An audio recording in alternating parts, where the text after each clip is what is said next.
सीता रामचंद्राभ्याम नमः। श्रीमद् वाल्मीकि रामायण अयोध्या कांड 104वां सर्ग। वशिष्ठ जी के साथ आती हुई कौशल्या का मंदाकिनी के तट पर सुमित्रा आदि के समक्ष दुखपूर्ण उद्गार।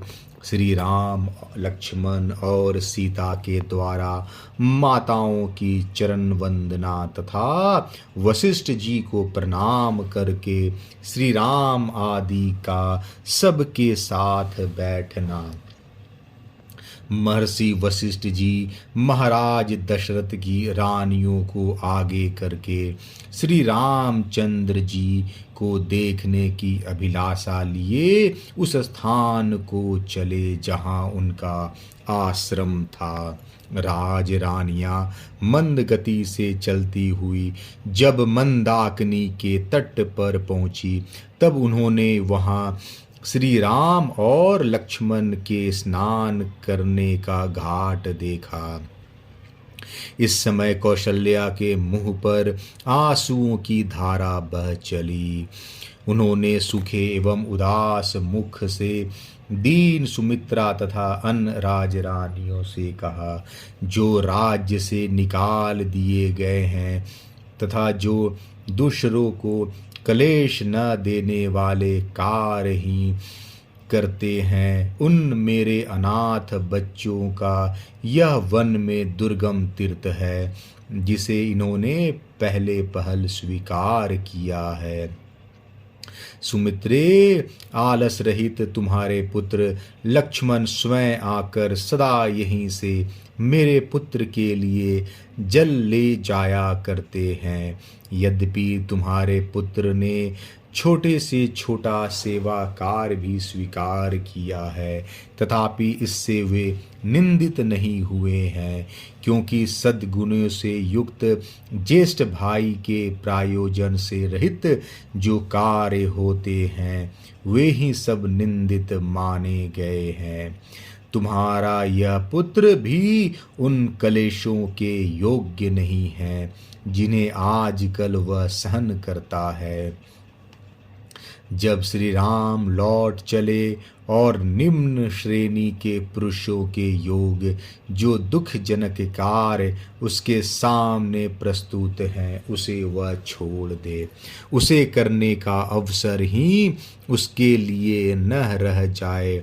आगे जाकर विशाल लोचना कौशल्या ने देखा कि श्री राम ने पृथ्वी पर बिछे हुए दक्षिणाग्र कुशों के ऊपर अपने पिता के लिए पिसे हुए इदुंगी के फल को पिंड रख छोड़ा है। दुखी राम के द्वारा पिता के लिए भूमि पर रखे हुए उस पिंड को देखकर देवी कौशल्या ने दशरथ की सब रानियों से कहा, बहनों देखो, श्री राम ने इक्ष्वाकु कुल के स्वामी रघुकुल भूषण महात्मा पिता के लिए यह विधि पूर्वक पिंड दान किया है।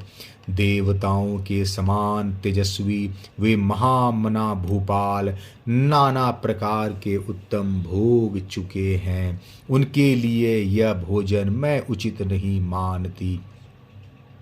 जो चारों समुद्रों तक की पृथ्वी का राज्य भोग कर भूतल पर देवराज इंद्र के समान प्रतापी थे, वे भूपाल महाराज दशरथ पिसे हुए इउंदी फल का पिंड कैसे खा रहे होंगे।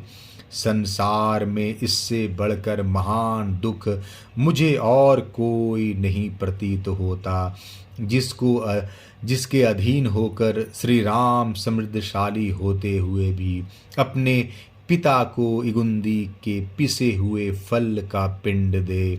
श्री राम ने अपने पिता को इगुंदी का पिनायक पिसा हुआ फल प्रदान किया है। यह देखकर दुख से मेरे हृदय के सहस्त्रों टुकड़े क्यों नहीं हो जाते हैं।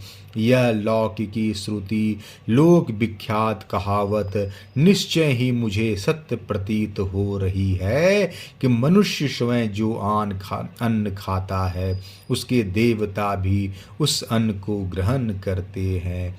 इस प्रकार शोक से आर्त हुई कौशल्या को उस समय उनकी सौतें समझा बुझाकर उन्हें आगे ले गई। आश्रम पर पहुंचकर उन सब ने श्री राम को देखा, जो स्वर्ग से गिरे हुए देवता के समान जान पड़ते थे। भोगों का परित्याग करके तपस्वी जीवन व्यतीत करने वाले श्री राम को देखकर उनकी माताएं शोक से कातर हो गई और आर्त भाव से फूट फूट कर रोती हुई आंसू बहाने लगी।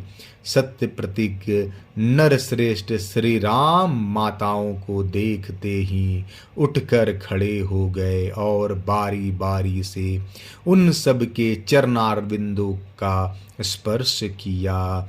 विशाल नेत्रों वाली माताएं स्नेहवश, जिनकी उंगलियां कोमल और स्पर्श सुखद था, उन सुंदर हाथों से श्री राम की पीठ से धूल पोंछने लगी।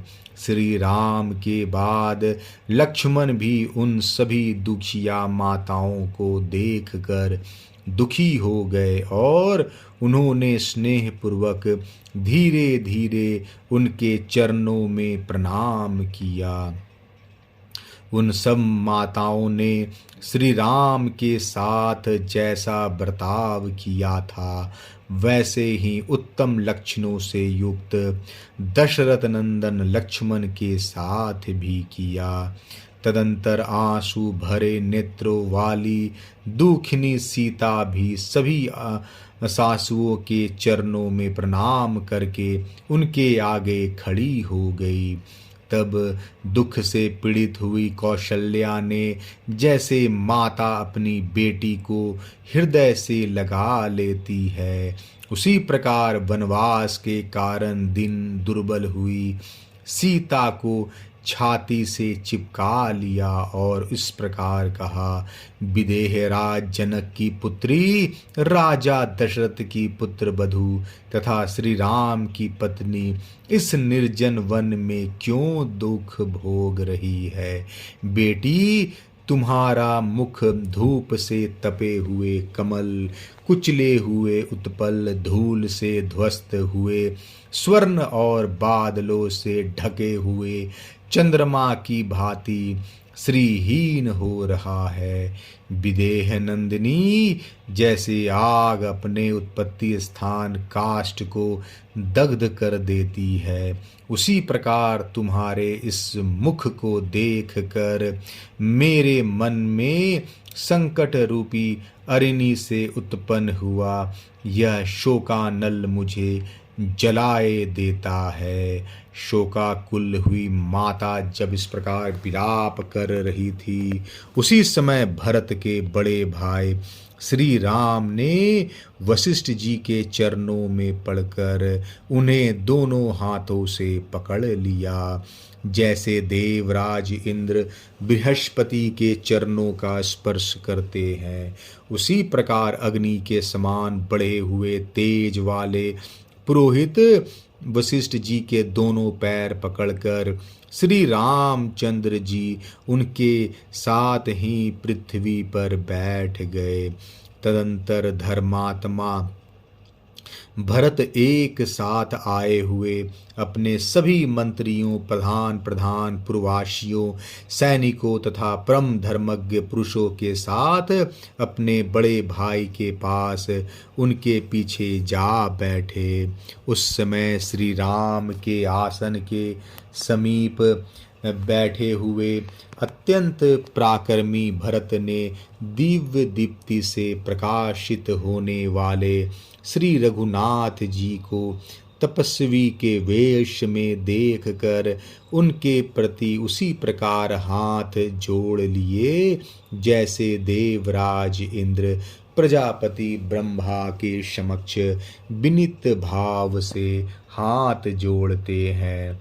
उस समय वहाँ बैठे हुए श्रेष्ठ पुरुषों के हृदय में यथार्थ रूप से यह उत्तम कौतूहल सा जाग उठा कि देखें ये भरत जी श्री रामचंद्र जी को सत्कार पूर्वक प्रणाम करके आज उत्तम रीति से उनके समक्ष क्या कहते हैं। वे सत्य प्रतिज्ञ श्री राम, महानुभाव लक्ष्मण तथा धर्मात्मा भरत, ये तीनों भाई अपने सुहृदों से घिर कर यज्ञशाला में सदस्यों द्वारा घिरे हुए त्रिविध अग्नियों के समान शोभा पा रहे थे। अयोध्या कांड 104वां सर्ग समाप्त। जय श्री राम।